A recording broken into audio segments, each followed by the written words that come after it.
bones are a major component of our body. They are the ones that hold us together, you know. They create shape, they help us move around from here to here. And on any one day you want to have strong bones, you want to have healthy bones, you know, because usually when they're affected, we become handicapped.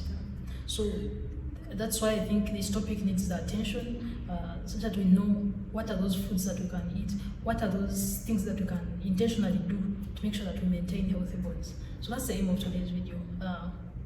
Just to start with, usually bones, I'll show you how our bones look like, yeah, and what are the things in them that we can actually influence to make sure that we have healthy bones.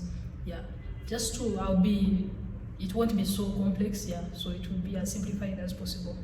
So usually, like you'll see here, our bones are, of course we have various bones. We have bones that make the head, we have bones that make our arms, we have the backbone. All these are various types, they have different shapes and they have different forms, yeah.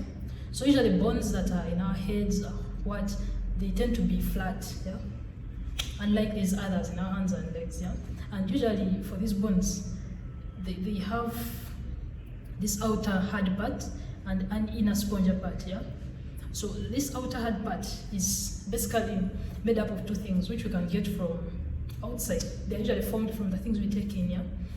There's something that science will call collagen, but it's actually protein, yeah. Protein. The protein we take in is what is used to form collagen. So that collagen and something called hydroxyapatite, that might also sound complex, but it's a combination of calcium and potassium that we take in, yeah. So those two are the things that form this hard part of bone, yeah. And guess what? All these are readily available in our environment. And this hard part of bone, just like I will tell you ahead, it's the one responsible for that strength, you know, having like that strength that we use to move. It's this part, and those are the two things that make it up: collagen, which is protein, and hydroxyapatite, which is calcium and phosphorus. So like you can see, if you're that person interested in knowing what do I do to make sure I have stronger bones, if strength is your aim, you've of course seen various places, we have various diets, like we have different diets presented before us. So I will not dictate the foods, but there are foods that will usually give good protein foods, and there are those that give good calcium, that give phosphorus. So those are the foods for our compact body. Maybe just to hint about some of them a little bit, foods like dairy products, they are good. Foods like fish and fish, it's good with this, and dark leafy vegetables, yeah, depending where you are. So these will give you some good calcium, they'll give you phosphorus, and milk or dairy products will give you even protein. And this will help us with doing what? With building our outer part of what science calls compact bone. This strong part that is responsible for strength. And also important to note, 99% of all the calcium we take in goes to bones, yeah. So that even shows you how much calcium is playing a very good role, though all the three are important. So that is the first part. The inner part of the bones, usually for it, it contains it's spongy, just like the name did. For it stores bone marrow and all those other things, yeah. Blood vessels, that nourishment to the bone. So for it, that's its use. But the physical strength we see outside, the flexibility in that, even if you hit a wall, like your brain doesn't crack. It's because of the collagen that helps it to stretch, then the minerals that give it that hardness, yeah, that will protect it from easily cracking or fracturing. Except in excess weights. You know, there are sometimes when we are subjected to excess force, which will break it regardless.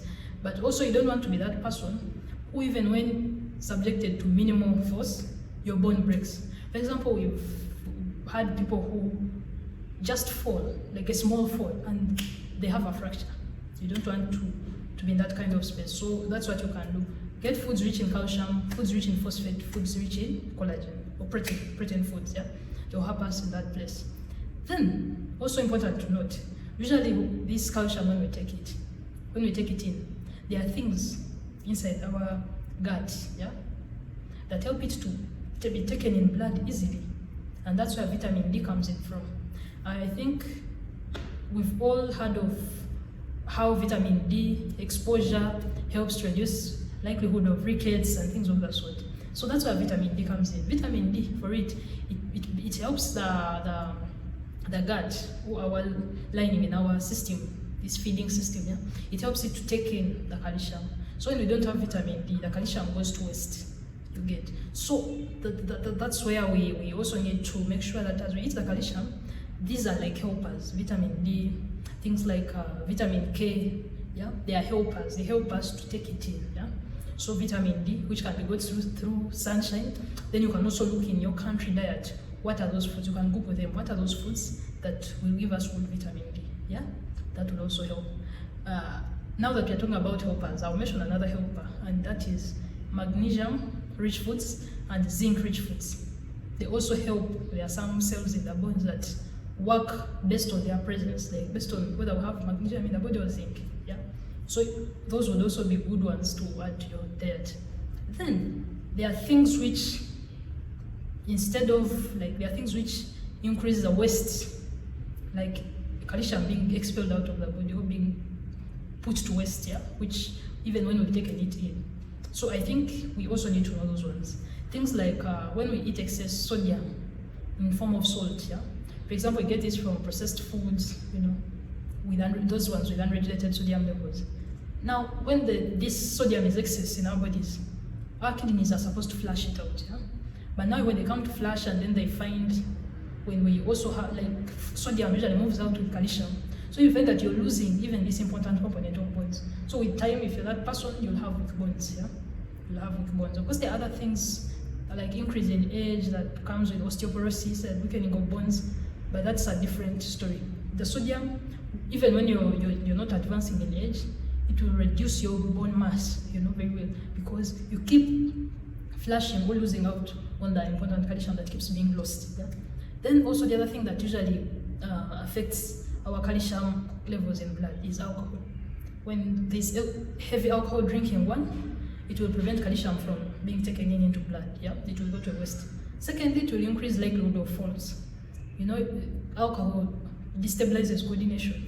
You lose balance. So in that way, that's how we end up having falls and fractures. And so it's advisable that we could also reduce on alcohol intake for that cause. Yeah, for that cause. Yeah.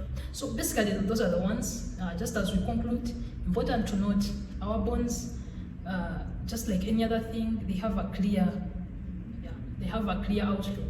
They have compact, like this hard part outside and the inner spongy part. The inner spongy part just carries the vessels, bone marrow, and things of that sort. Fats, they are kept there. But the outer bone, which is hard, is made up of collagen, which is protein, and then the hydroxyapatite, which is calcium, and phosphate. Foods rich in calcium, foods rich in phosphate, foods rich in protein, which gives us collagen, will be helpful in bone health. Then foods rich in vitamin D and sunshine exposure will help us with vitamin D. That will help us to take all the calcium that we eat. Foods rich in magnesium, zinc, they also help us with other bone cells, yeah, that use it to produce bone. Yeah. Then avoiding high sodium intake, usually which comes in processed foods. Avoiding alcohol will help us reduce that putting of calcium to the waste. So basically that is it about bone health. I hope you find this video helpful. Remember to subscribe to the channel to continue getting such videos, yeah, the timely updates. Thank you so much.